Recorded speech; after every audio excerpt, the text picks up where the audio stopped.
Good evening. I'd like to welcome everyone to our City of Little Rock Board of Directors agenda setting meeting for the November 7th agenda.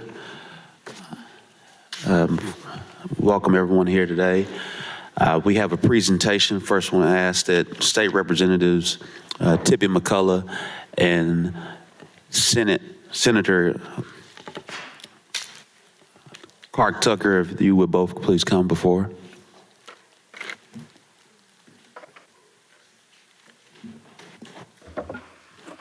Thank you, Mayor Scott. Thank you to all the board members. Thank you for having us here today.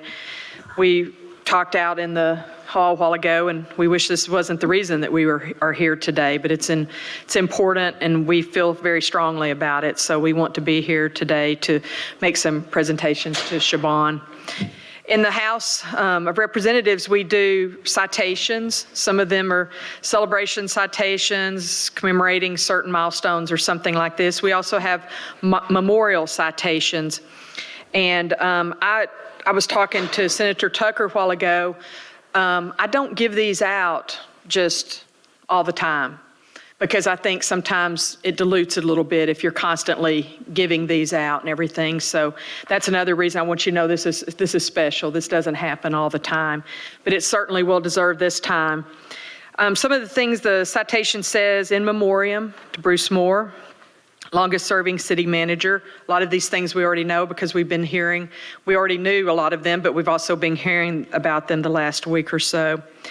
When he was appointed Little Rock manager, a pillar of the Little Rock community, which has grown with his assistance. Talks about some of the achievements that he's had since in his work. But to me, most importantly, is where it talks about him as a person. Those who knew Mr. Moore agreed he had a selfless love and that he put others' needs before anything. He was about serving his community to make life better for Arkansas. He's survived by his son, Luke Thomas Moore, and his fiancee, Siobhan Osborne. Just personally, for me, I know there are a lot of people that knew him better and were closer to him, but I was always so impressed with him because he was always Bruce. He was always himself. He was always grounded. He was always accessible. He was always easy to talk to. He always greeted you by name when you saw him, and you saw him. He didn't go hide away somewhere. He was out in the community, and I had so much respect for him, and I also had a lot of respect for how he treated me. So the citation says, now therefore, pursuant to the motion of Representative Tippy McCullough, the Arkansas House of Representatives directs that this citation be presented this day of October 2023, and then it's signed by myself, Tippy McCullough, and by the Speaker of the House, Matthew Shepard. And I'd like to present this to Siobhan right now with the House's deep condolences.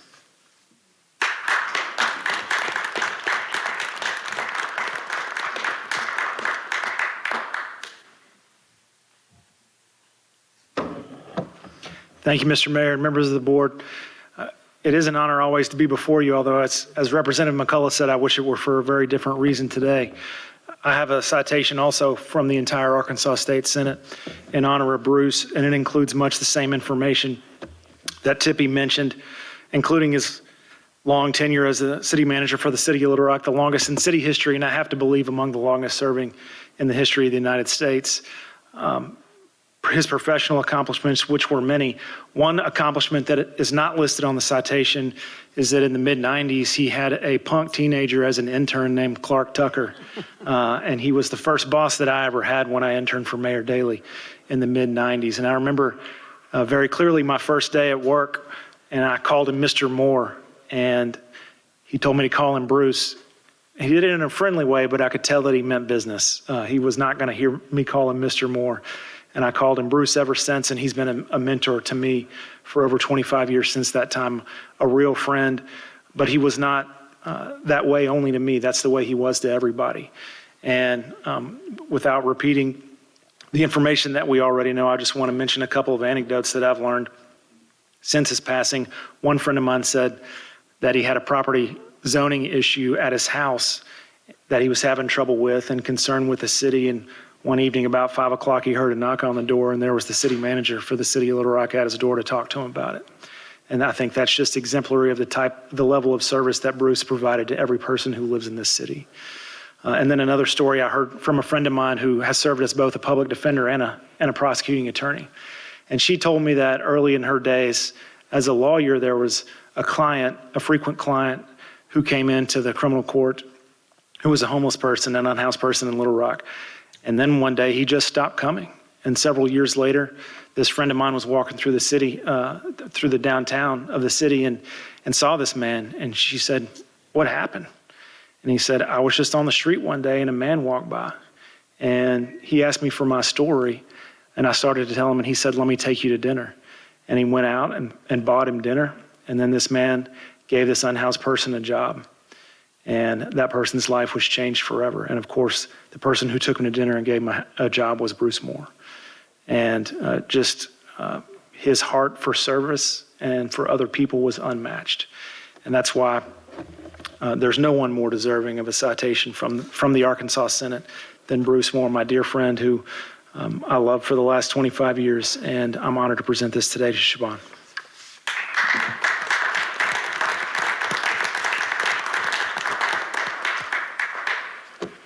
Thank you all so much. Mayor,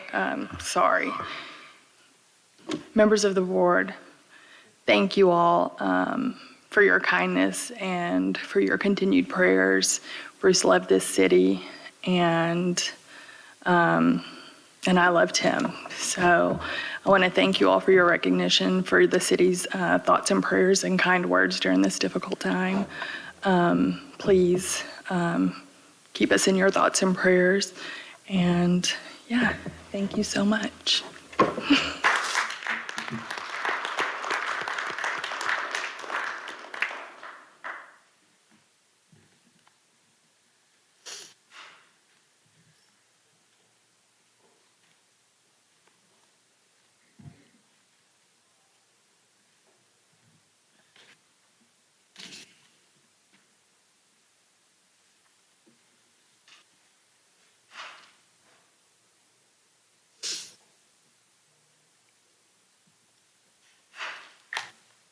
Members of the board, we have on the consent agenda 10 items. Are there any questions?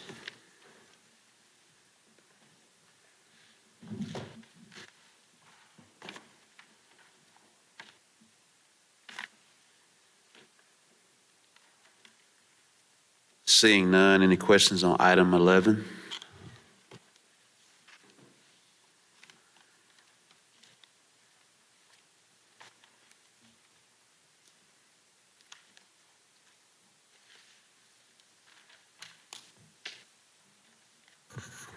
Seeing none, any questions on item 12?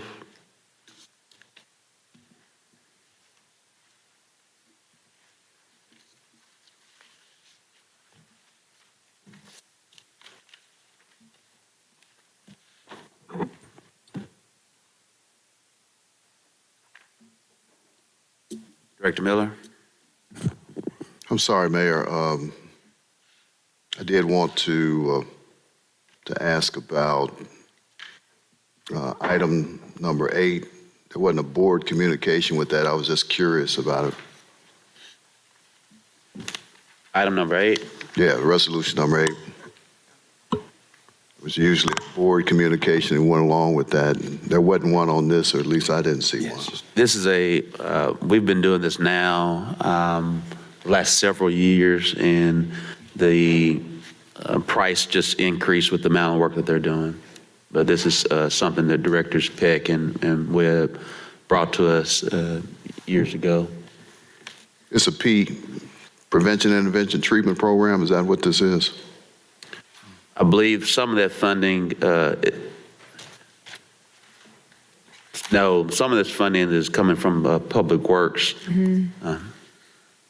our Public Works program. I was curious about what it is. They are cleaning up, picking up litter across the city. Okay. And along those lines, I just wanted to also share with you some concerns that I'd heard from a member of the public about litter in the city, and I think this is a good thing to try to address some of that. Yes, sir. I totally agree. Okay. Thank you. Thank you.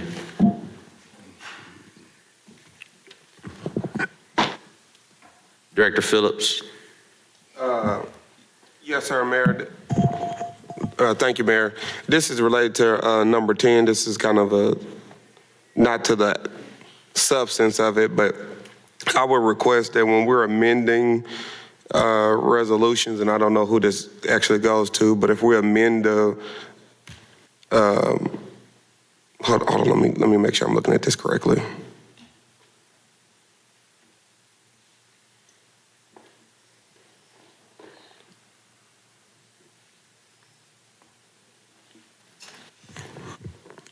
Yes, when we're amending the resolution, it's hard for us to tell what's amended. So I don't know if that's from the city attorney's office or city manager's office or what. When we're changing things, I don't know if we need to have I don't know if we need a red line version or original version or a new version, but I can't tell what's different in this proposed amendment. We'll get that to you. Okay, thank you. All right. Director Capurs. Thank you.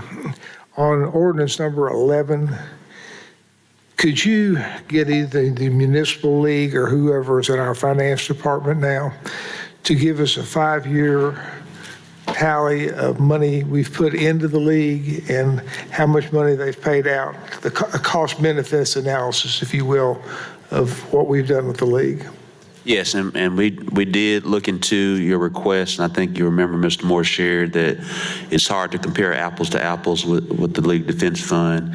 And then there's another organization that we did look into, but they don't include police, and we know most of the claims are with the police. Just want to make sure you know that you made a request, that we did look into your request. What you're saying is now you just want to know the cost-benefit analysis. Yeah, I appreciate what y'all did before. I just want to know what the cost-benefit analysis is of how much money we've put in, how much money's been paid out over the last 5 years. That ought not be hard to get. Sure, Jenny, if you'll make sure we'll work with finance to get that information. Director Richardson. Yes, thank you, Mayor. As a dovetail to the presentation that we just saw a minute ago, Director Phillips and I will request from Director Collins the necessary paperwork to do the street renaming that was suggested at the memorial in honor of Mr. Moore. So, Jamie, I don't know if that's, well, I don't think we have to do a petition with this, do we? Can there be some kind of legislative request from this body? Can you come to the mic real quick? And Director Richardson, our city attorney is working on that. It's already in progress. Sit down, Jamie.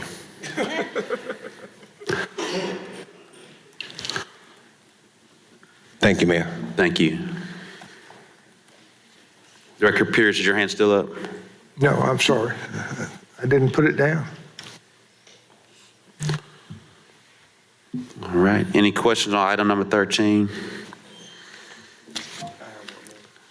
Director Phillips. Thank you, Mayor. Could we have a presentation on this? I've received a couple emails about this improvement district from a few different people. So is someone here to kind of update us to make sure we understand what this one is? I know it's been deferred a few times. Yes, Director Collins, if you'll come up, but I'll try to take most of it. Long story short, this is for a financial instrument for a subdivision, and that's what's before the city board.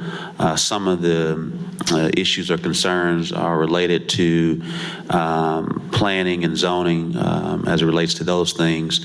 The city attorney and Director Collins and also Director Hines and myself have been intimately involved the last few weeks in trying to get the best way forward that may not make everyone happy from that standpoint. And I think right now we've had some independent engineers in place to look at some different things as it relates to the flows. Don't ask me what a flow means right now.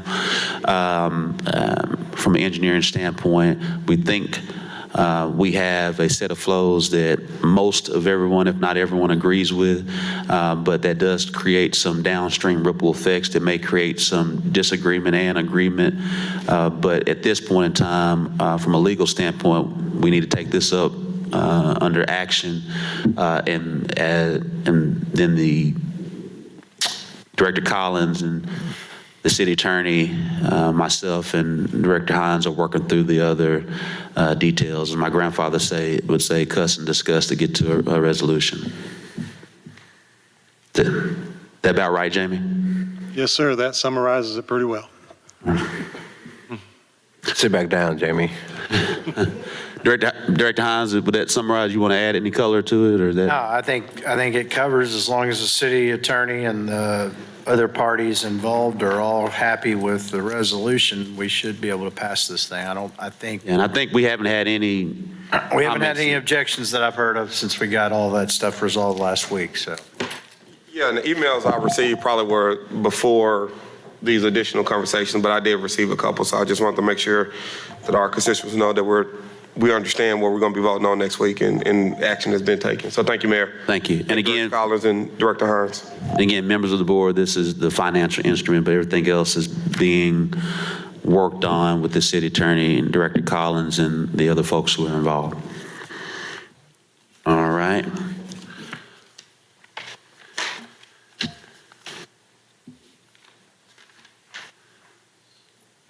Any more questions on these items before we transition to the policy discussion? All right. I ask Assistant Director of Housing, Brian Catino, if you would please come before us.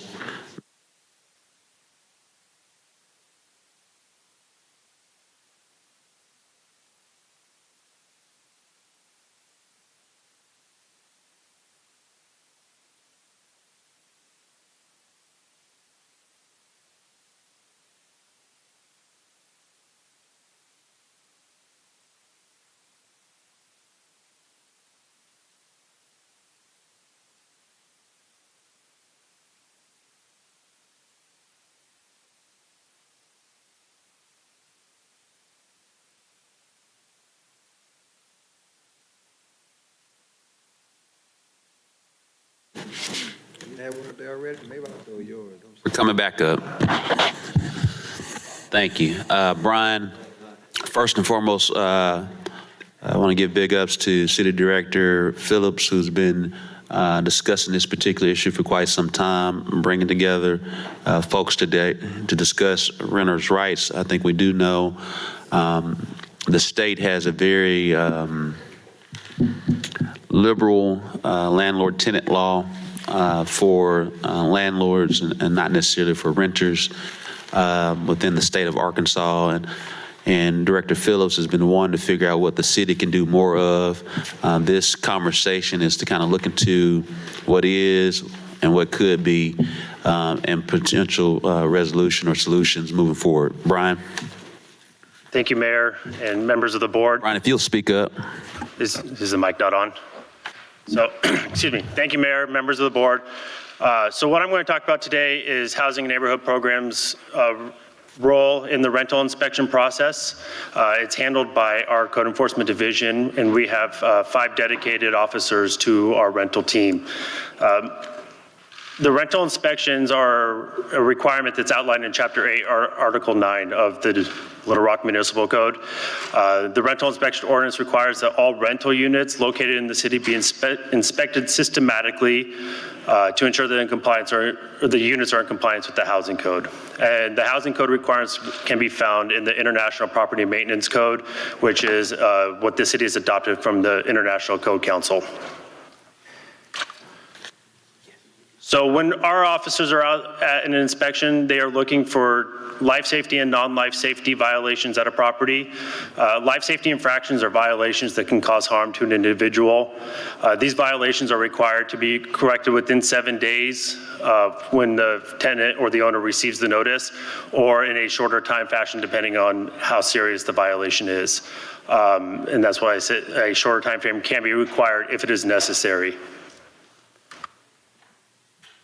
Some of common life safety violations we find, as you can see in the photos, are exposed wiring coming out of the walls, sources of mold that are causing mold to leaks or anything that could damage both the structure of the property and create an unsafe environment for inside the unit.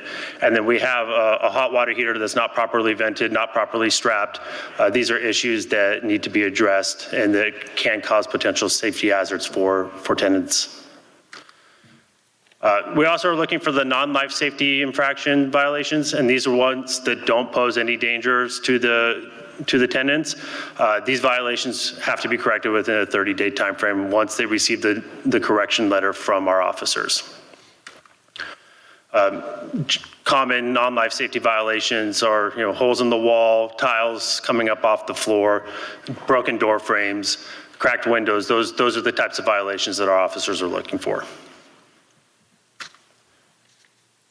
So as I stated earlier, we have our rental inspection team. There are 5 dedicated rental inspectors. That's the bulk of their complaints is complaints from residents regarding their rental property. 1 inspector is located in each code enforcement district, but they do represent the entire city, so they can go anywhere in the city to do these rental inspections. And they are responsible for responding to residential complaints in their area, and then coordinating inspections of the apartments in their area, as well as assisting other officers when they do the larger scale inspections. So our rental inspection numbers year to date. So currently there are 50,000 registered rental units within the city of Little Rock. The goal is to inspect 20% of all registered units each year. And so far the rental unit team this year has done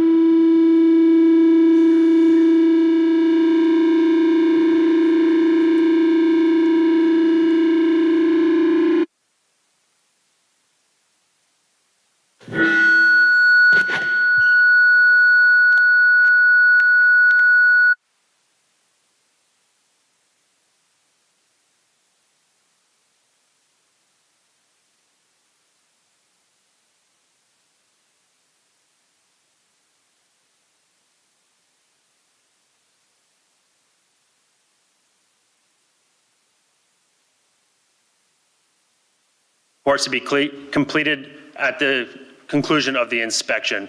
Right now, our report takes anywhere from 2 hours to get from the report written, mailed, making sure all the affidavits are signed.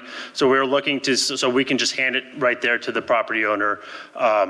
We are also looking at reviewing officers' workload to see if there's any staffing that we can free up to put onto the rental team, so that way we can add more bodies to help go out and do these inspections. And we are continuously training every officer within the code enforcement division to be able to go out and assist on all rental inspections. So this is what we are doing right now as a department to bolster the rental inspections, making sure that we're getting out to everything in a timely fashion. I will tell you that for the 5 officers that we do have, they are very responsive to the residents when they call in a complaint. Within 24 hours, they are out at the unit doing the inspection if not the same day. And that is what the Housing and Neighborhood Programs is doing with the rental program. Thank you so much. We're now going to have Mr. Neil Seeley. Mayor, I had a question before we got powered off. And it's a real simple, I think, easy question. And as John can attest to and validate, I have a large number of apartment complexes in my ward that, and excuse me if I offend anyone, that are owned and operated by a group that I've coined as misery merchants. They capitalize off the misery of other people, and the only people who live there still say they have no alternatives. When those apartment complexes are cited and given corrective action plans and timelines, if they're sold to another company, do they get a do-over? Does it start back over? Does it start the whole process over? Say Lance had an apartment complex that had X number of violations, and he was cited for those violations, and he got a certain time frame to correct those or make those corrections. Lance sold those to Ken. Does it start back over again? No, it does not. So, if they're doing their due diligence, they will, as they're, going through the sales process, who's ever buying it, they will see a notice on there that there are open investigations. Or a lot of times we do find out early that they are selling the property. Tenants will let us know, and we will reach out to the new owners to let them know of the violations. So what kind of challenges do you experience with working with a whole new set of owners. I mean, it creates, you establish relationships with people over a certain period of time, and you have new ownership. What challenges does that present to us and our staff as we make these places? Because unfortunately, in my opinion, and guys, please allow me to write, Mayor, to be wrong in my opinion, a lot of these places are more concerned with having these units occupied than they are about the livability and the tell me last how to say that, the livability of these units. They're more concerned with keeping them filled rather than addressing those issues you just showed us up there. And it seems to be a common theme in a lot of apartment complexes in areas where we have a disproportionate number of marginalized children, youth, and families. And coincidentally, some of the areas that are products of the highest crime rates that we have in our city. So some of the challenges that we are facing with the new owners is that they just request more time. They usually come in saying, we just bought this, can we get a month to get our feet under ourselves to see what's going on? So we do grant sometimes extensions if it's not a life safety violation. If it is a life safety, there are no extensions granted with that. And then with that, they kind of hope that we kind of go away and forget about them. So we do end up putting a lot of them into court for them to go and go in front of the judge to say, why aren't these corrections being made? And this may be an unfair question for you. When they request those extensions, how often do we give them? Is it 60% of the time or 70% of the time that we grant We those? grant one extension.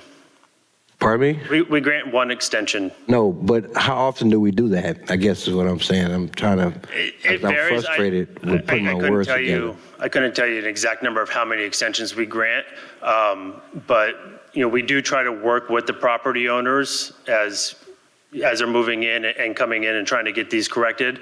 Some of them, there might be circumstances where they can't get it done, but generally we don't sit there and say, you can have an extension and for 30 days or whatever that might be, and then in 30 days say, okay, we're going to give you another one, especially if there's been no work or they can't show us anything that warrants that extension. Well, maybe a better way to phrase it, and excuse me for stuttering and stammering, because when I look at those living conditions, it angers me for us to expect people to raise healthy children, youth, and families in some of these living conditions. And there are people who are on site who see and operate and run these complexes, these units that are produce a lot of the social ills that we have to deal with from a law enforcement standpoint, from a number of different standpoints. So how often, it's not a fair question, you may not be able to answer, but how often do we give extensions? Again, you're right, I can't answer that one. It's a case-by-case basis. Some apartment complexes, when we go in and we inspect a unit, they don't need an extension. Other ones, they might ask for a 2-week extension. They might ask for a 30-day extension. It just depends on the severity or the ability to get the supplies and what's needed. It might be they ask for an extension due to having to relocate a tenant. A lot of factors go into it, so I wouldn't be able to tell you how often we grant that extension. Well, Mayor, I'd like us to have some sort of report or a chart or something hard copy that something we can look at in terms of the number of extensions that we've given over the last 5 years, and more importantly, the locations of those extensions and the frequency of those extensions over the last 5 years. Somewhere we can have a look, we can have something to look at and see, well, this is happening disproportionately in Ward 3, Ward 4, or Ward 2. Or this is happening disproportionately with one particular apartment complex that changes names over, they have 5 name changes over 3 years, so change of ownership. So when we crack down on them and we enforce those infractions, it seems to me, and once again, this is my opinion, it seems to me that one of the ways they dodge that and get around it is if we'll sell it to someone else, which is why I coined that term misery merchants, because this is an unfortunate reality that people have to live with on a day-to-day basis, and unfortunately, a large percentage of them live in Ward 2.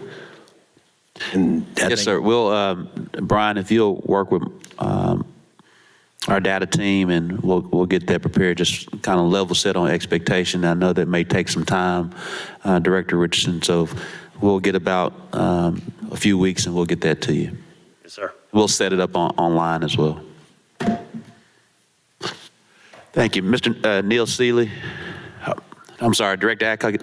Yes. You, Mr. Catino, I have been here long enough to know when we started rental inspection. And for several years, it worked out great.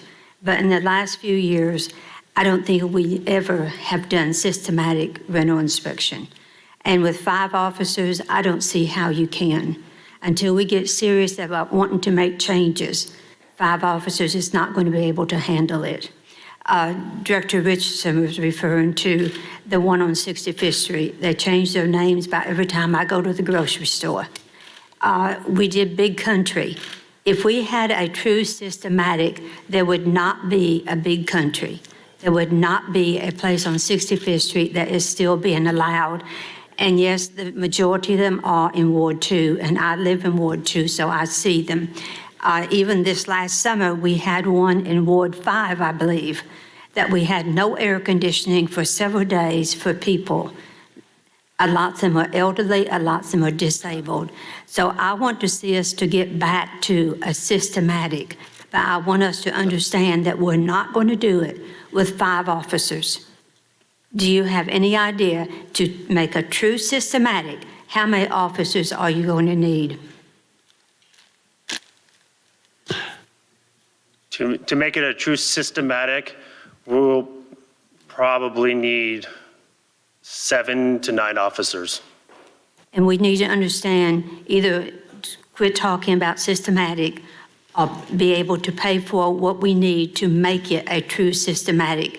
I had a thing I sent to you a few minutes ago, about an hour or 2 ago this afternoon, about a house that I hear continuously about that there's no gas meter there, probably because there's gas leaks and everything, but this house has been turned in, I would say, over the last 10 years, probably about 15 or 20 times. And people are living in it because they cannot afford anything better, and we are allowing it. So I would be for one that wants to give you whatever you want for a systematic system that truly is going to work for the benefits of the residents of Little Rock. Thank you. members of the board, well, if we could allow Mr. Neely to speak, and then we can have an open floor for all questions. Mr. Neely. Yeah, so I had told Ms. Cox that we would co-present. Yes, sir. Okay, and we. Okay, sorry. Okay, can you hear me now? Yes, sir. Okay, good. That we would co-present.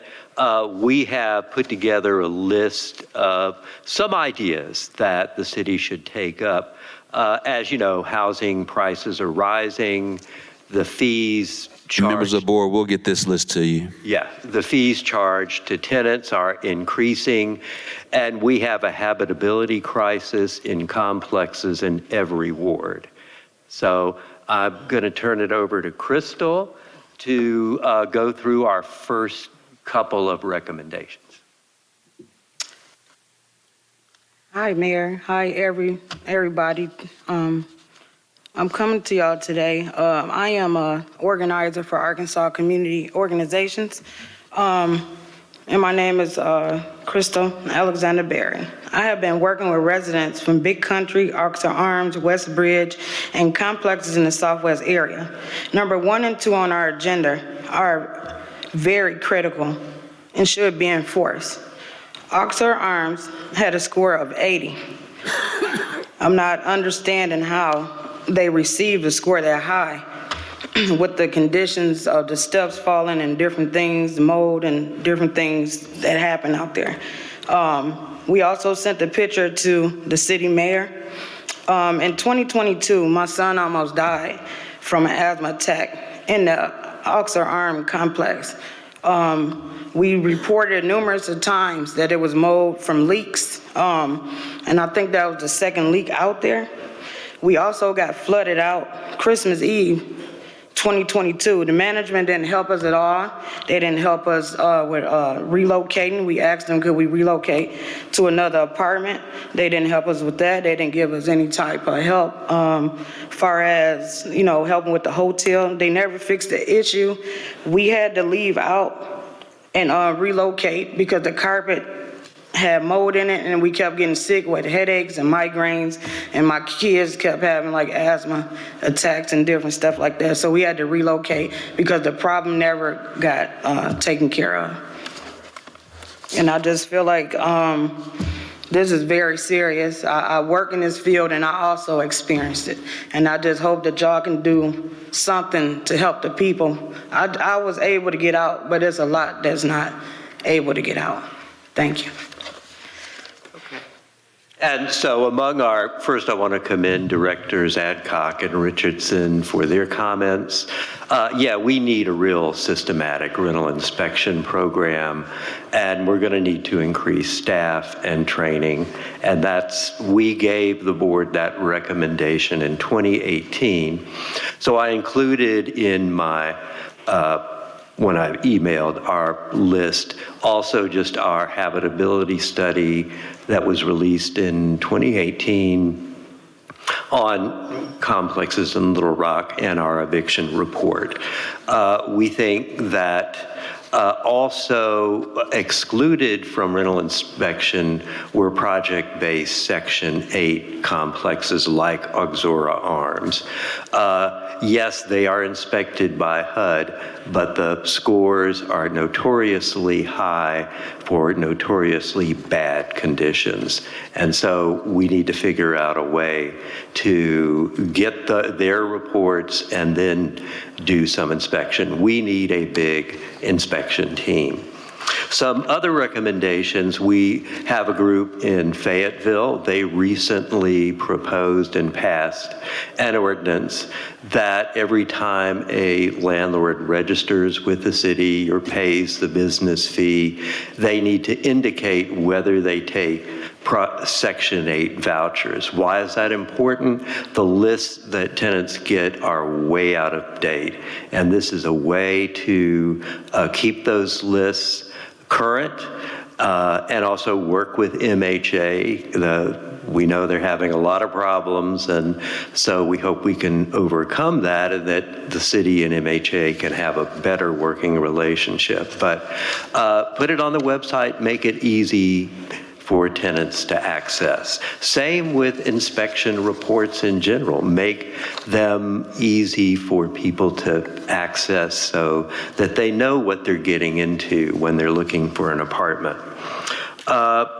There is also, it would be helpful if we use our website to have a little corner where tenants can learn what their rights are under Arkansas's current laws, particularly when it comes to evictions. The summons that tenants get are quite frankly deceptive and confuse many tenants. So we can work with legal services, we can work, you can work with us, and we can help create that space. I think one thing that we should explore is land trusts. And so I gave the new city director copies of just a brief study we did. Land trusts are needed because we need to keep property, particularly in areas that are gentrifying.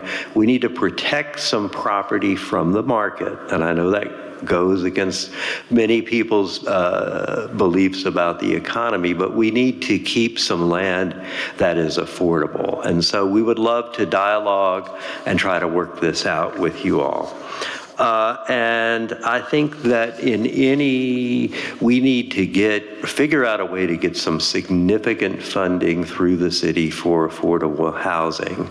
So we would definitely, any new tax plan has to include, and then affordable housing as one of its pieces. And we know that state the state preempts a lot of things. There is not much home rule, but we need to find creative ways to really try to build more affordable housing, get the habitability standards up in the housing that we have now. And I guess lastly, the city can advocate for policy change, definitely needs to advocate for a real state warranty of habitability, not the one that was passed a couple of legislative sessions ago, but a real one that gives tenants protections and a right of action. And also we need to reform our eviction laws, including repealing the criminal eviction statute, giving tenants more time to respond to a summons in the civil suit, and putting the language in the summons in easy-to-read form, and to really find a way that judges offer a mediation before trying for an eviction. So that's kind of some of our ideas. We look forward to working with you, and we definitely need to build a big coalition of community groups, providers that will work in an ongoing fashion. And that includes tenants need to be participating in that. So thank you. Thank you, Mr. Seeley. Director Phillips, then Director Hines. Thank you, Mayor. I'm over here getting some assistance because my iPad's not charging. So if you watch it online, I may disappear because my iPad is about to die. First, thanks to Brian for the presentation and the ACO representatives for being here and the work that you do on behalf of residents throughout the city. As the mayor mentioned, this is a policy discussion, so this is part of the steps we need to do to enact change in our system to address some of the issues that y'all brought up today. So I appreciate y'all for being here. I got a few things, Mayor, and I'll try to be as quick as possible. As I understand our code, and maybe this is a question for Brian, if he could come back up. As I understand our code, our rental inspections only apply to apartment complexes that are not owned or managed by MHA. Is that correct? That is correct. So they have a separate inspection mechanism. Is that also correct? That is correct. And am I understanding, Acting City Manager, is anyone from MHA here? We did invite them, and I do not see them here. Okay, because I would like to hear how their process work compared to ours, because I know sometimes there's confusion by tenants. I need to get XYZ done. They come to you and you're like, hey, that's not my deal, right? I'm assuming that happens? Yes, it does. And when it does, we do inform them and then give them the information as to who to contact. Okay, all right, so maybe Acting City Manager, if we can reach back out to them and maybe at some later point, MHA can explain to us their process. Secondly, I want to echo what my colleague, Director Adcock, mentioned about the number of code enforcement officers, and I want to make sure I understood you correctly. You said 7 to 9, is that 7 additional, or are you saying you need 2 in addition to the 5? So with the changes that we're looking to implement, it would probably 2 to 4 in addition to what we have. Our biggest holdup right now is the reporting process. An inspection from start to finish, including the report, can take anywhere from 2.5 to 3 hours. We are looking at software technology right now that as we are going through, once we exit that door, that report's complete, we can go to the next unit and start on our new report. So we're looking to expedite that process, which will eliminate a lot of the downtime where our officers can't get out and do, these inspections in a larger scale. Okay, and I appreciate that. So let me clarify a couple of things in relation to that. The 5 people that we have now, are they just doing the systematic inspections, or are they responding to actual complaints, or both? They are doing both. Okay. So our systematic approach right now is the officer in their area, they are identifying apartment complexes, reaching out, and they're also mailing out letters to private property owners requesting the inspection. When we have to do a larger, when an officer gets a response to go do it and they need to do more than what they can handle, the officers come in and help with that situation. So that's how we are doing, and then they are responding to all complaints that come in from their code enforcement district. And again, I really appreciate what Director Adcock said, because I agree with her on this issue. So would it be better if you had people who are dedicated to do just complaints and others to do the systematic? We have a budget meeting tomorrow, and we need to figure out what to do for 2024.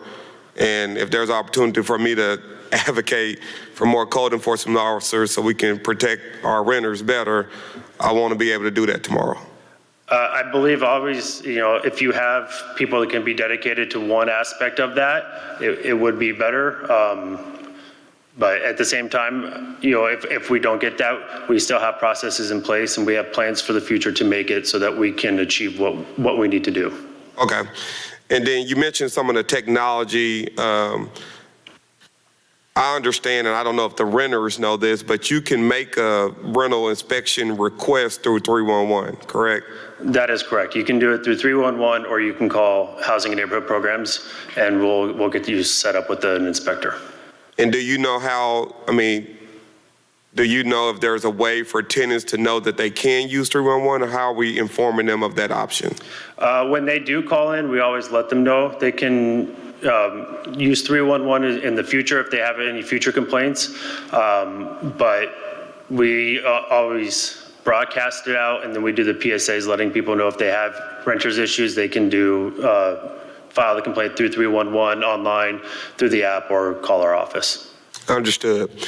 And next, as it relates to the inspections, violations, and I know sometimes we end up in court, can you kind of just walk us through that process? Your guy or girl shows up, there's a life, health, safety violation. Kind of walk me through what happens next. So when our officers show up to a unit to inspect it, they will go through the entire unit and address any violation that they can see. They will categorize them as to life safety, non-life safety, and then they'll go back and write up the report to present to the landlord. Once that report is presented to the landlord, that's when the clock starts ticking, 7 days for the life safety, 30 days for the non-life safety, and then they will go back and do a follow-up inspection within that 7-day or 30-day time frame, depending on when the property owner calls them saying we've made the corrections. And when does it get to the city attorney's office for legal action? So if compliance is not achieved within the 7 or 30 days, whatever their time frame is, that's when we issue the citation and they'll have to go to court. Okay. My understanding of the ordinance is that we could pull their certificate of compliance. Do we do that, or do we go to court? We go to court. The only time we would pull their certificate of compliance is if there's massive structural issues where they need to vacate the premises completely. And then we would reissue it once they've made those corrections. So do we do any, and let me rephrase the question there, because you did answer my question, but I want to rephrase it. Are there any options available to us other than going to court? Because we've had these conversations earlier this year about Big Country Chateau, and I understand because of Arkansas law, according to our city attorney, there are some challenges for their ability to respond and all that, and being out of state. What are our options outside of going directly to district court? At this time, that is our option, is going to environmental court. And then until we can either have law changes, that's the path that we'd have to go down in the state of Arkansas.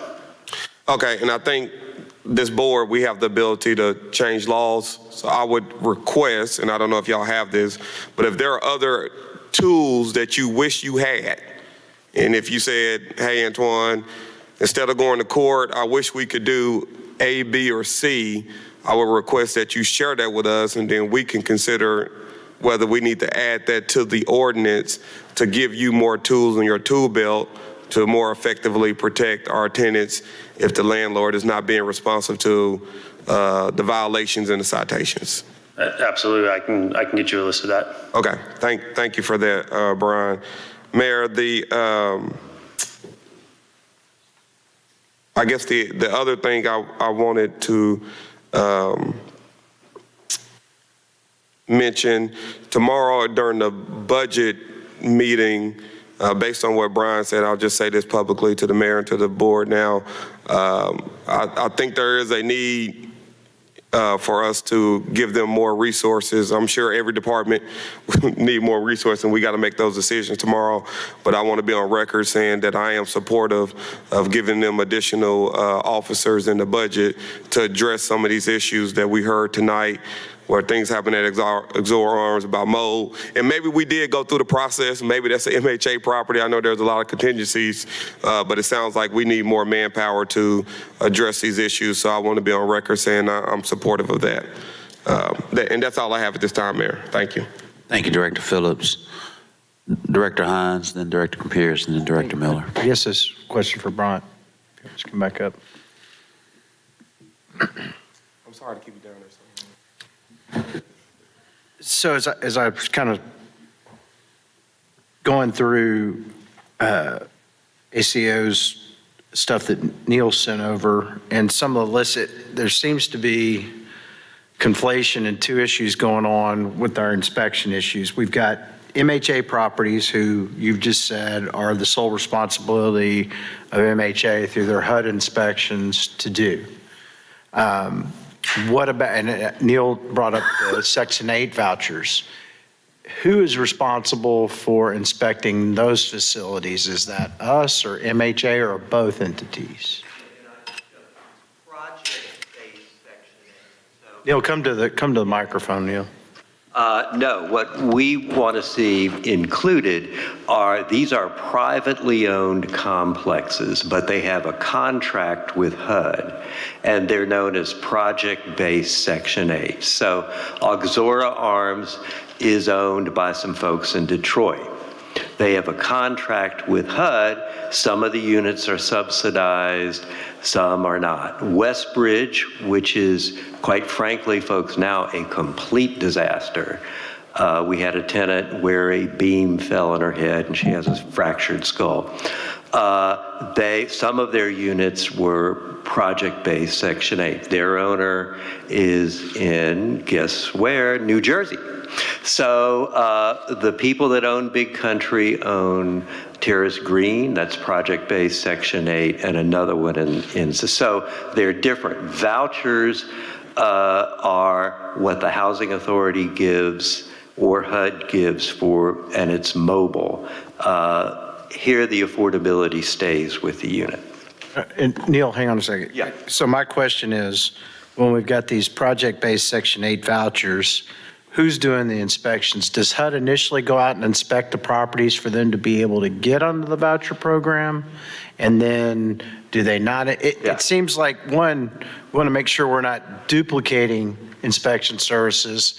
And I agree that we've got to have a better working relationship with MHA, which I think we're hopefully fast on the path to that. But I'm trying to figure out, to make sure we're all rowing in the right direction, is there some holes? Because, you know, I know that HUD and the MHA have enforcement tools that maybe don't get used very often. And the city has a different set of enforcement tools. So let me go over this again. MHA has nothing to do with Exora Arms, okay? Except if someone gets a voucher and is in a non-subsidized unit, okay?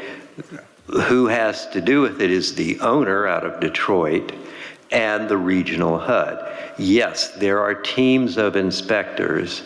The scores that are given are called REACT scores. And this is a national problem. They are notoriously inaccurate. And so what Crystal was talking about, and I sent the picture to the new city manager, Exora Arms had an 80% positive score. But yet you see a picture So we can do one or two things. We call the Southwest Compliance, which is the contractor with HUD, to say, look, what are you guys doing?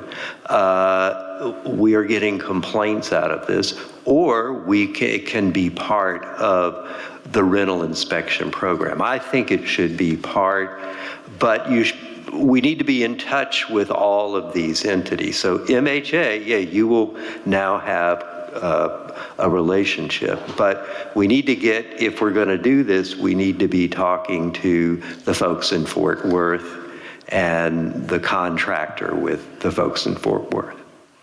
Thanks. Does that help?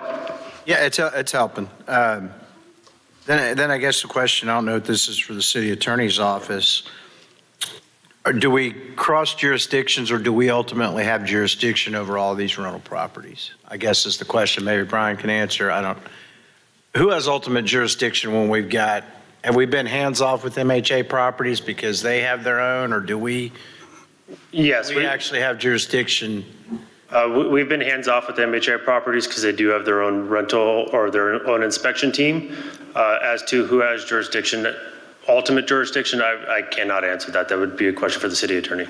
Okay. And here's another question for the city attorney. And I think Tom is still in court if I'm on an MHA issue. I think the question we need to do is solve that jurisdiction problem. And then from a standpoint, all we're really talking about is multifamily density. We still have responsibility in inspecting single-family residential rental, correct? That is correct. Okay, which is a whole nother gambit. The question is, are there services or companies that we can outsource to that might be able to help us come in and say get 40 or 50 inspectors on the ground in a shorter time period to help us get caught up? Because I can tell you, I just know the number of units we got. I honestly don't think that 7 or 9 inspectors, if I just do the simple math on, if you're telling me it's 2 to 3 hours, that means you can get 2, maybe 3 units done a day.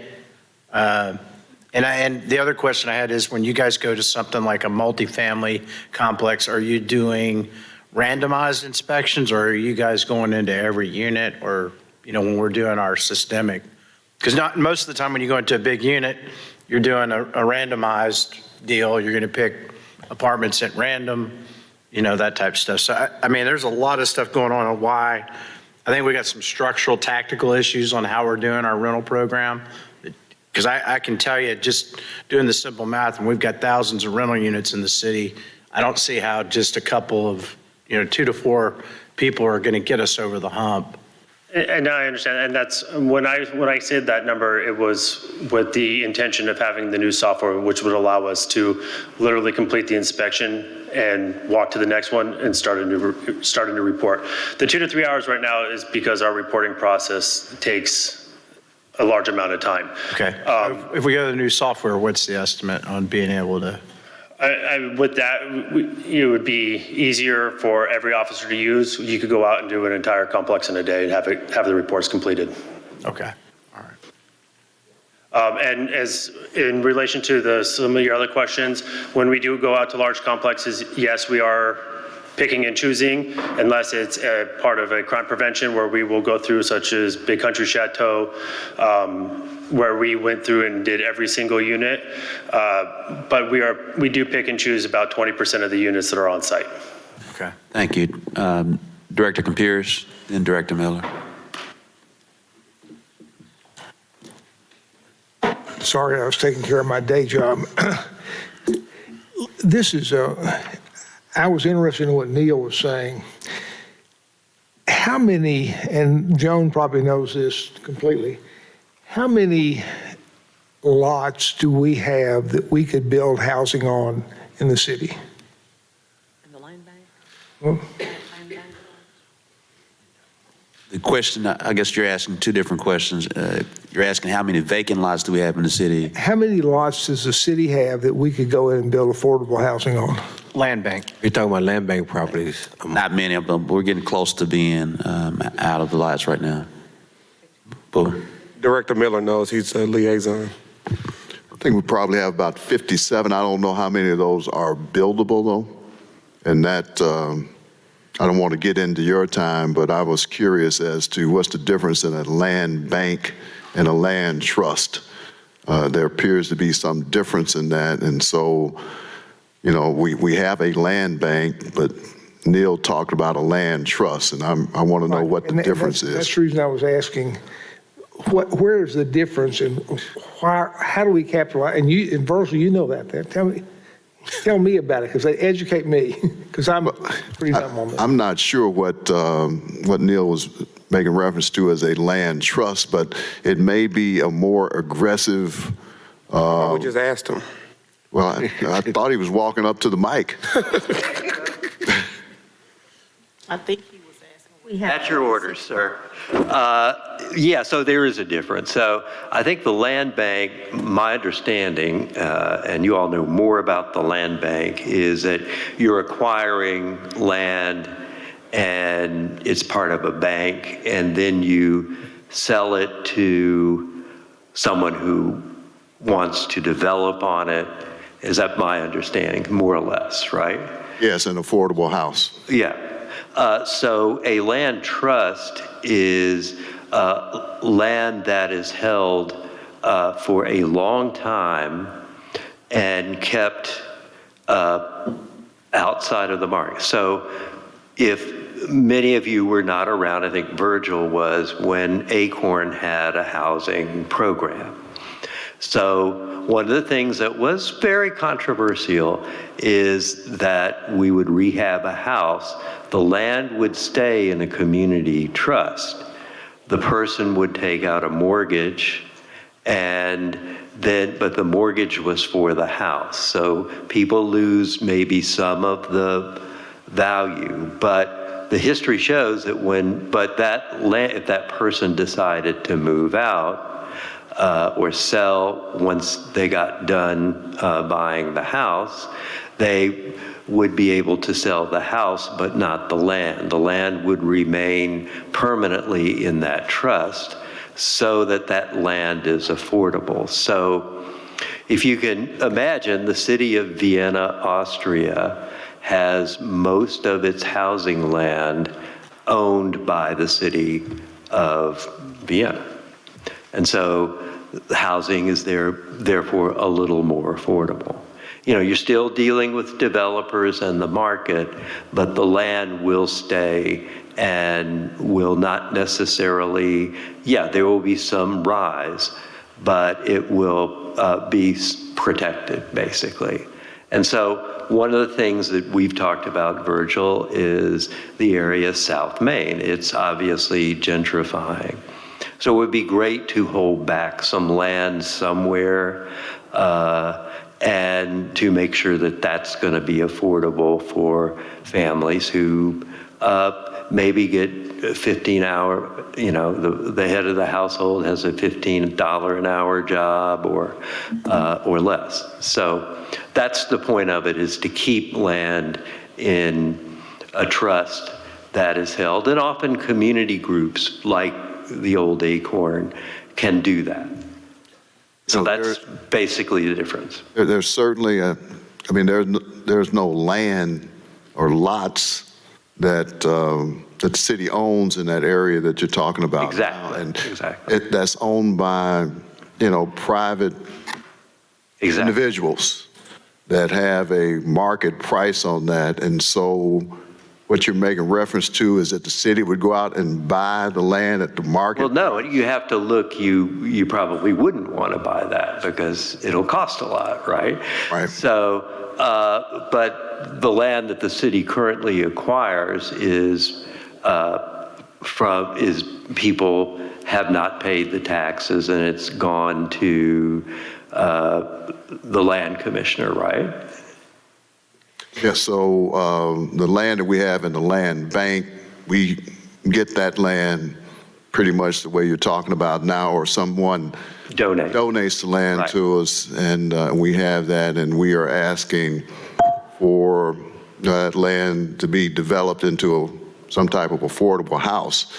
Certainly these lands that these lots where we're talking about now and the areas that certainly are experiencing some gentrification, there are no available lots that anybody is going to sell for less than a market price at this point. And so our land bank has some land, but I can tell you, generally speaking, if we get a lot that somebody wants to give us, it's not in the areas that that are being gentrified at this point. So, But it could be close to those areas. That's where I think, so we need to talk about that more. I agree with you, probably from Roosevelt to the river, there's probably no available lot there, but there may be on the other side of Roosevelt. Similarly, 12th Street, back in that area, there's, and we do have, the university is building affordable housing in areas right off of Asher.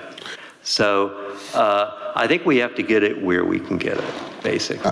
I would agree. I would just say, certainly in Ward 1, where the university district is developing, they're looking at building 50 to 60 affordable units in the next 5 years.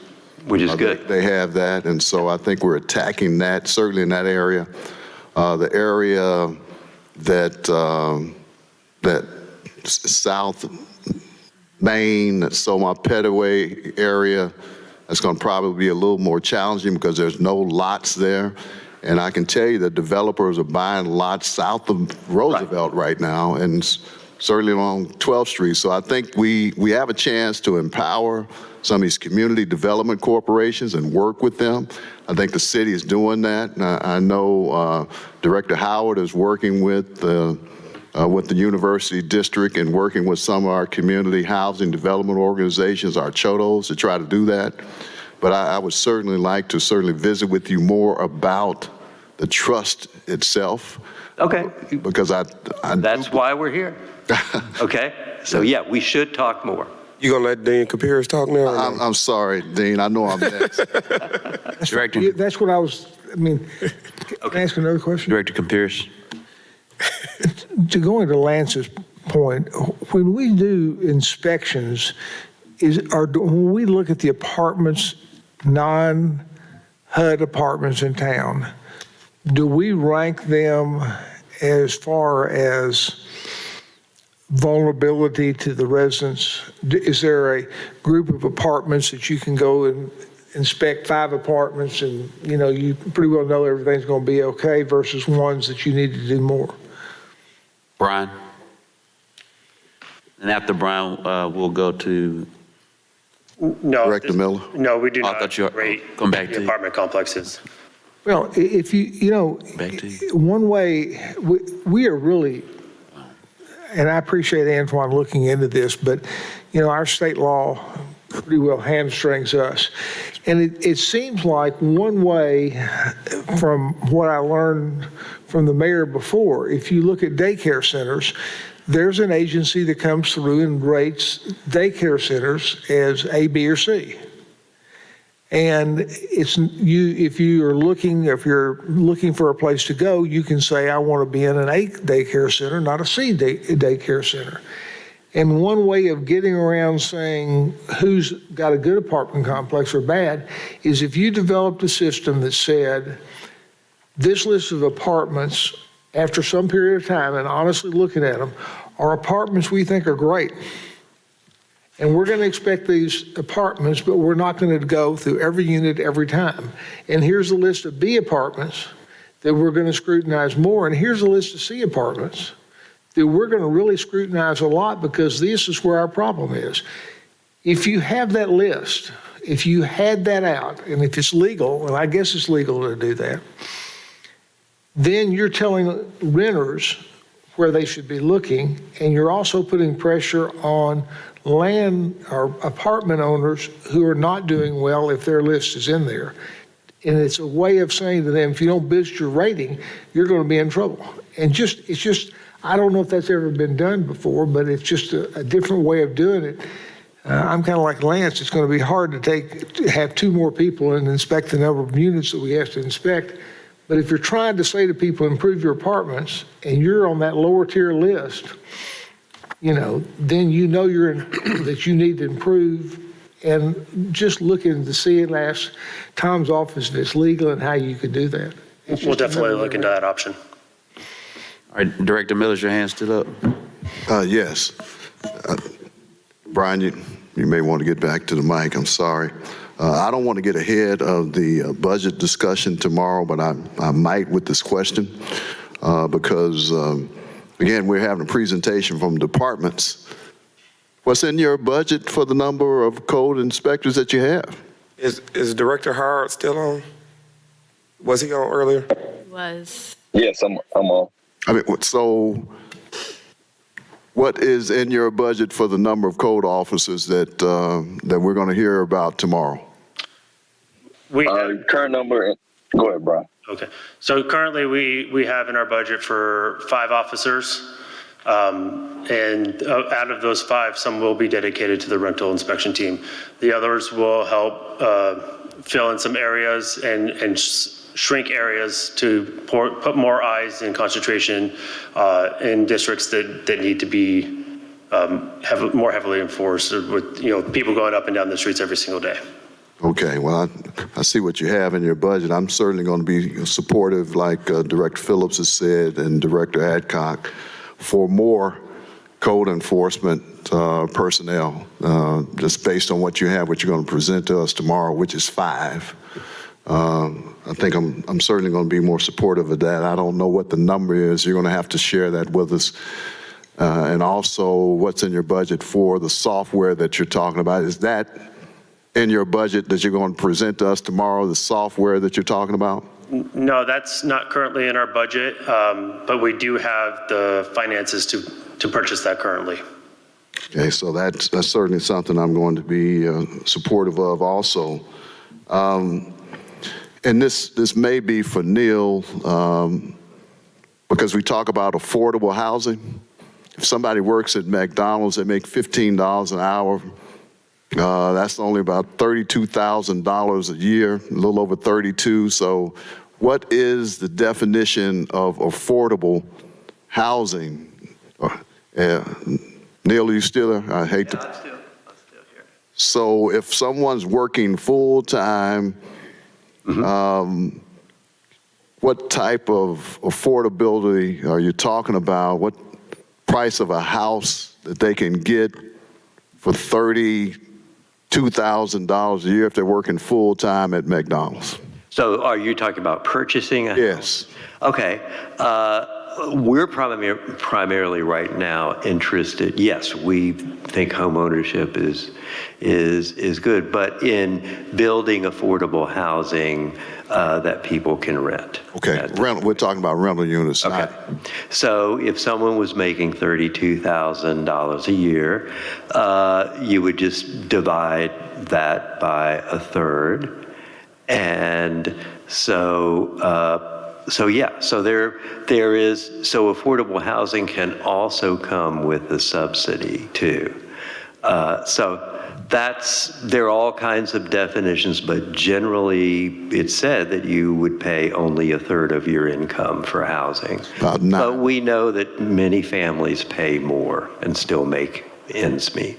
We're talking about $900 a month for rent, $900 or $1,000 based on that calculation. Yes, and rents now are much higher than that. Yes, So they are. people still make ends meet, but that's kind of where you want to be, is a third of someone's income. Okay. Okay? Thank you. Thanks, Mayor. That's all I have. I hate to talk so much. Director Richardson? Thank you, Mayor. Neil, can you come back up to, I want to dovetail Virgil's question about I'm your yo-yo man. about rent. And that's pretty much based on location, correct? On affordability. The amount of rent that. On rent? Yes. You can, yes, but Not always, yeah. Okay, well, can we get back, and I find this conversation tonight somewhat amazing and amusing, but can we get back to those complexes that you made reference to, the ones that during your work, the ones that we're having the most problems with are owned by people who don't live in the state of Arkansas. Is that correct? A great deal, yes. Large some of them, they have no connection, so. Right. So we have Westbridge is owned by Omni and Brooks in New Jersey. They own actually a complex on Reservoir Road, one on Breckenridge, and some in Maumelle and North Little Rock. And recently in your ward and in Andrea's ward, a new company came in. I can't really get they're doing a pretty good job of hiding, but they're out of Brooklyn, and they own the old Alexander, Bradford Estates, and then everything down, I hope I'm accurate here, but I think Whisperwood, Autumn Park on Warren Road, Pine Terrace, a Colonial Park, and Villa de Cancun, which used to be Spanish Valley. And so they're relatively new. But yeah, they're changing hands.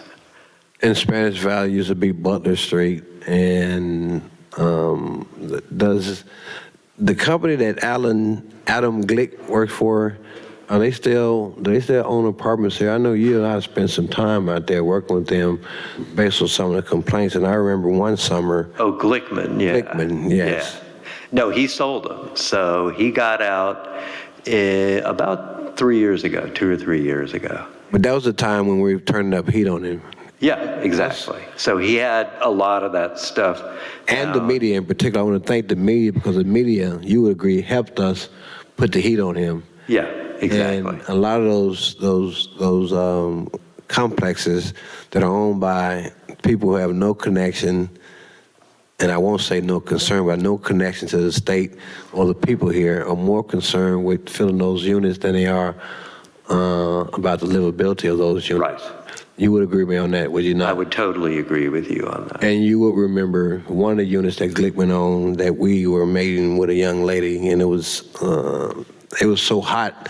Yeah. We had to meet outside, and it was 100 degrees outside and 102 inside her apartment. Yeah, that's right. And they would hire people who they would call maintenance people, and they weren't certified HVAC technicians, and they were responsible for doing a replacement. Right. And this particular group of people we're talking about right now, there's not, with the exception of you and a few small other community activists that are really advocating for this population. I think that's the biggest problem that I would see as one of the ways we can proactively address this, rather than playing checkers. It may be time for us to start playing chess, because as it stands right now, there's a number of units that are vacant, they're not on our UV list, number of homes in the community that may end up, Virgil, in the land bank, but right now, they're vacant, and they're not on the UV list. But if nothing is done for them to address the redevelopment of them, 5 years from now, they're gonna come for us, in front of us, for condemnation and demolition, and the majority of those are in wards 1, 2, 6, and 7. Is that correct? I would think so, yeah. They're deteriorating very quickly. Yeah, yeah. And so we see the Westbridge drama. I mean, Crystal and I can describe it like in the beams and the stairs are beginning to degrade. Water is everywhere, sewage on the ground. And so, yeah, that is even deteriorated worse, right, since we were out there, so. And one of the tools, Mayor, that we don't have now that we had when your predecessor was here, and he and I debated a lot about our commitment to certain parts of our city, and he utilized or illustrated our NSP 1 and 2 funding and dedicated funding as an example of our commitment to those underserved parts of our community, but we didn't have any choice. We didn't have any alternatives in terms of where we spent those dollars when we partnered with Habitat for Humanity, University District Partnership, and BCD to build and construct affordable homes, new homes, redevelop homes, rehab homes for seniors. That was National Stabilization Program funding, 1 and 2. 1 was for new homes, I believe, and 2 was for rehab and redeveloping older homes that needed repair. And is that correct? Is that my question, or?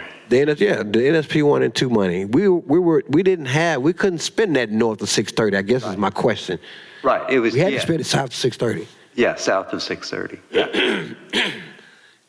That's correct. So without any kind of, that Howard saying something? He said that's. That is correct. That is correct. So without any kind of dedicated effort or dedicated,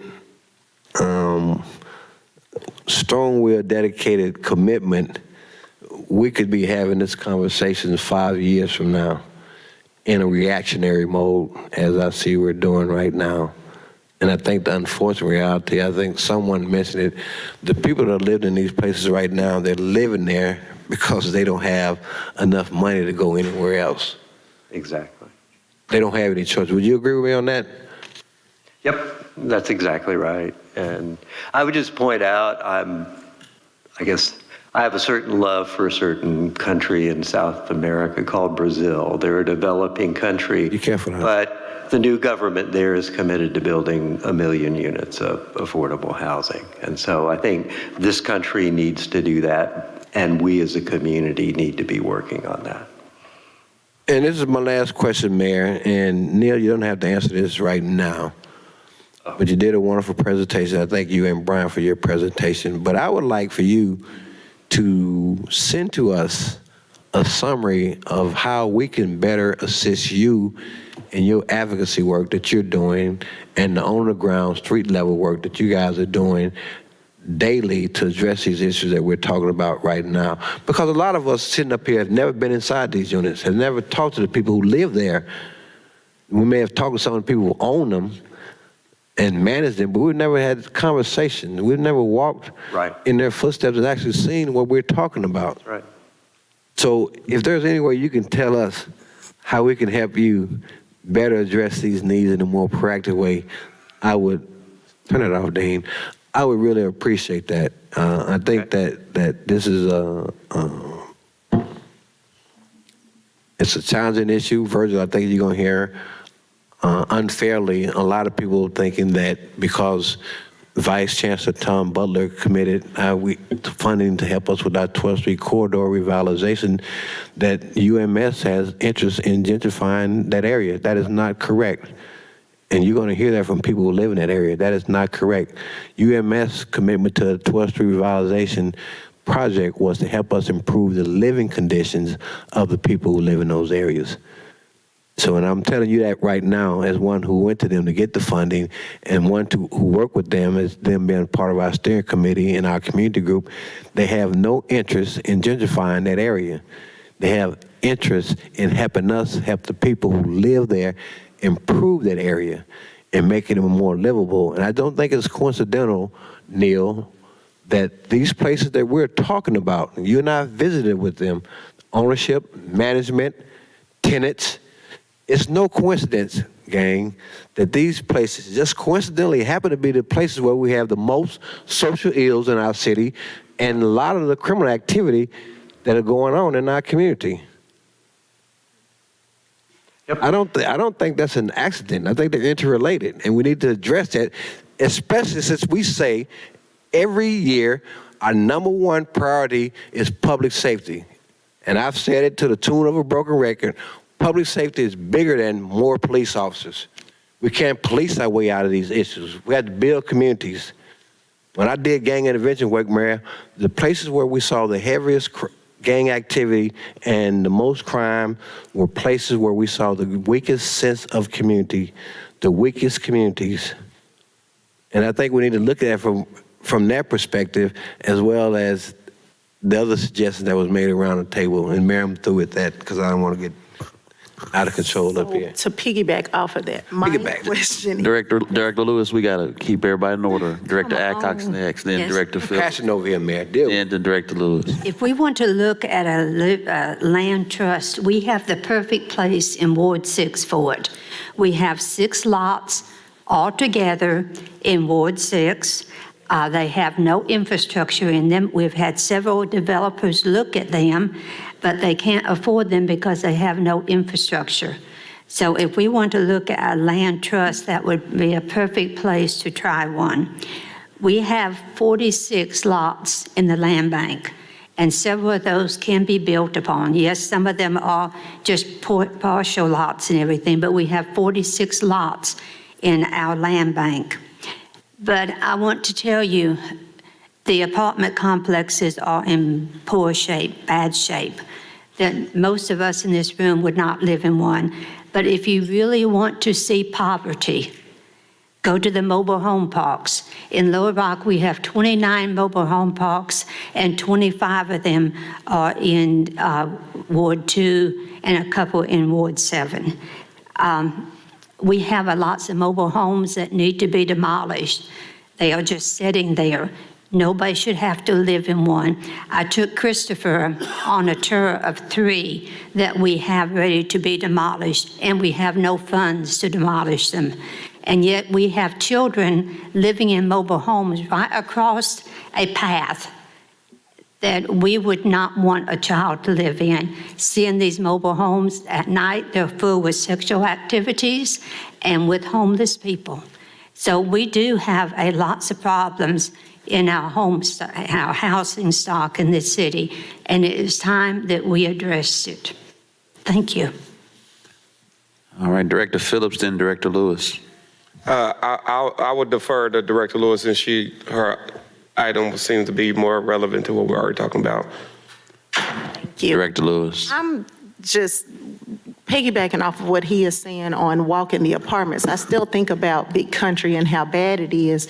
The question is, what can we do to hold the land or the apartment owners accountable? Like, how can we keep them from selling to another one before the actual apartment is brought up to code? Because I think that's the big issue here. Like, I think about some of the ones that I spoke to, they were there for years. And it's like, you're sitting in this terrible situation. Ownership has changed and nothing has changed in your situation. Your apartment still looks like garbage. Like, that's pretty much what it is.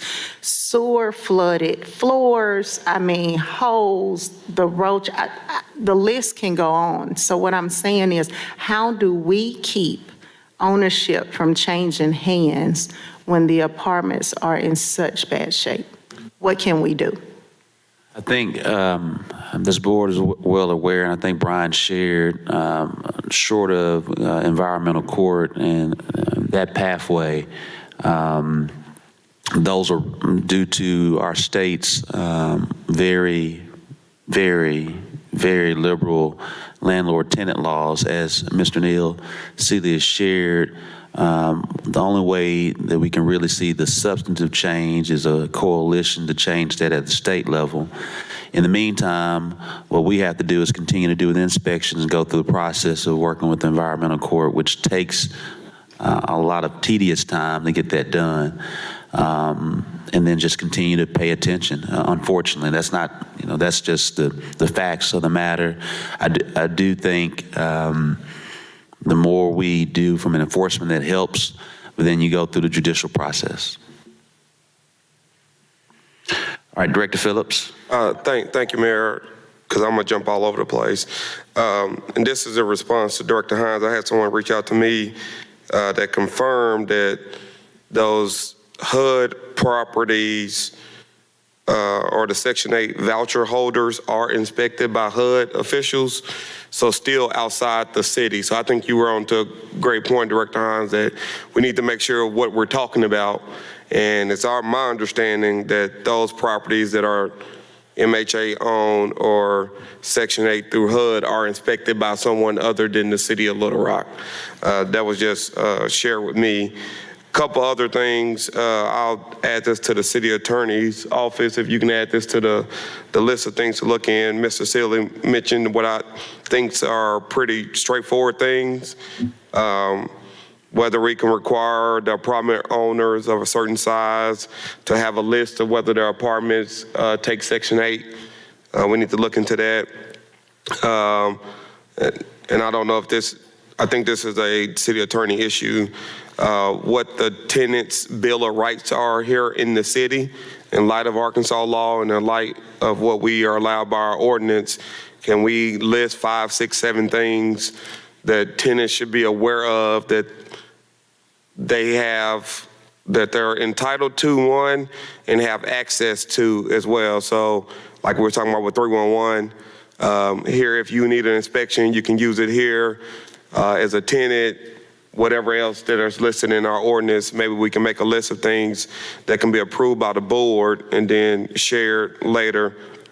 Two more things, Mayor. The last thing, I know Director Howard is on.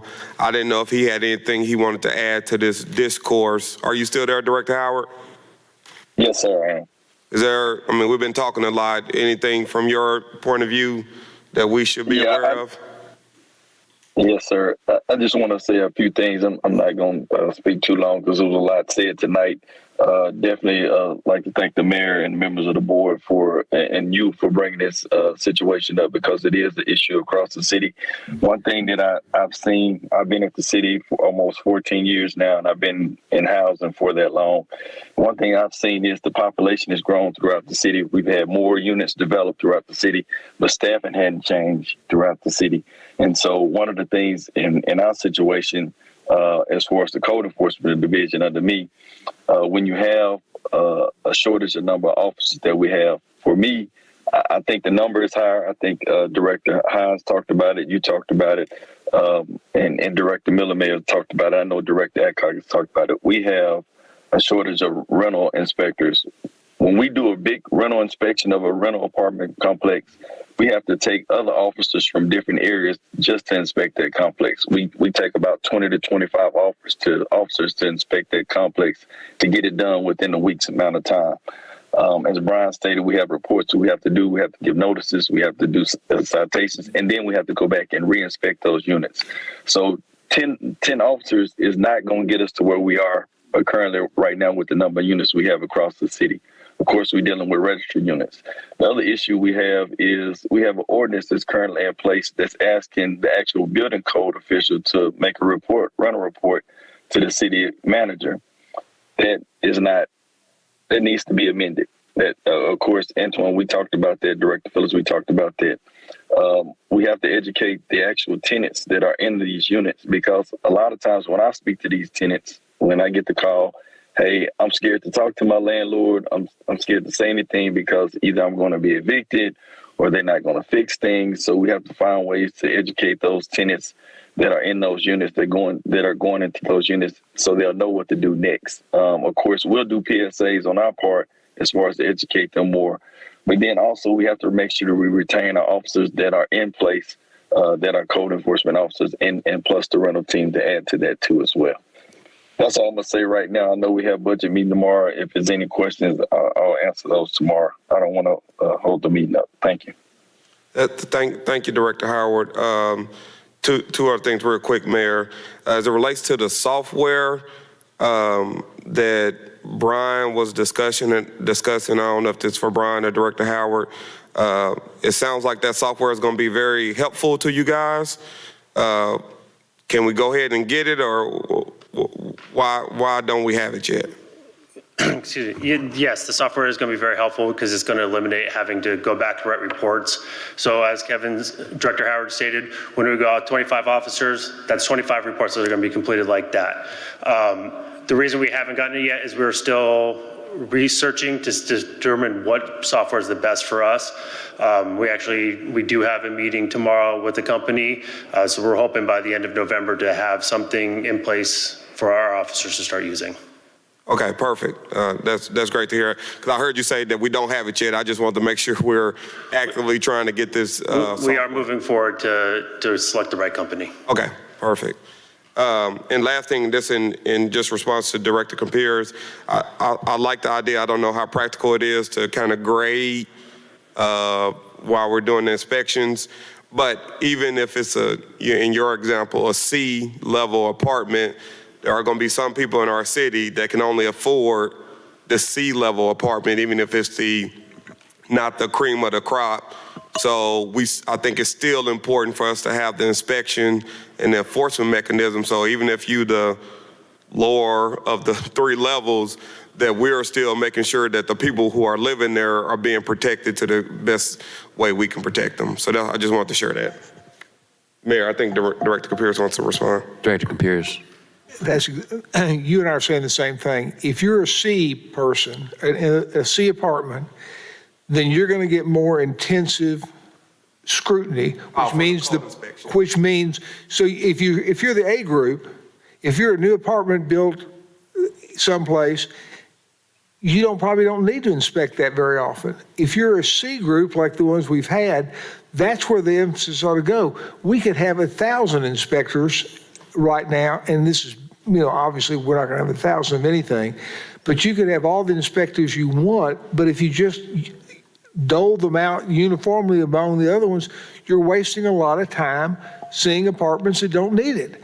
And if you rank who's there, then you're taking care of what you want to do.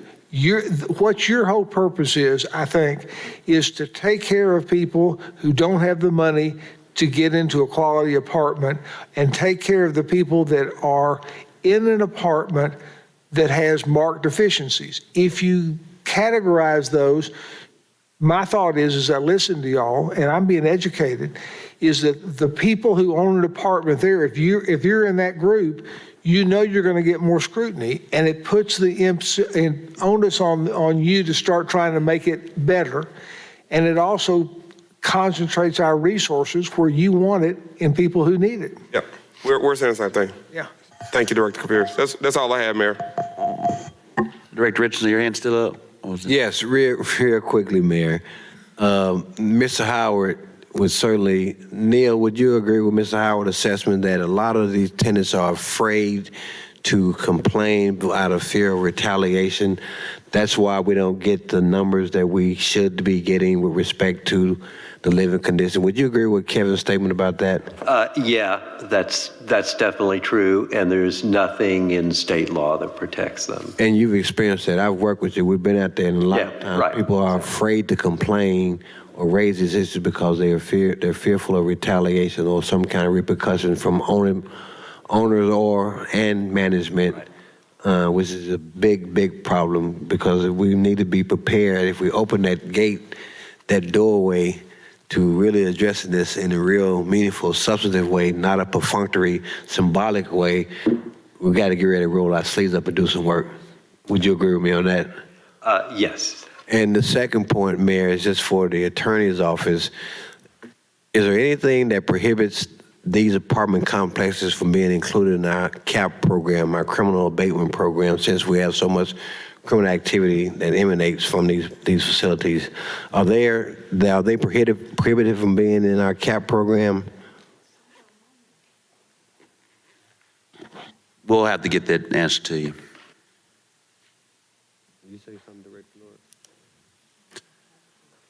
We'll get that for you. All right, thank you. Members of the board, any more questions before we adjourn? Any more questions before we adjourn? Any more questions before we adjourn? Meeting adjourned.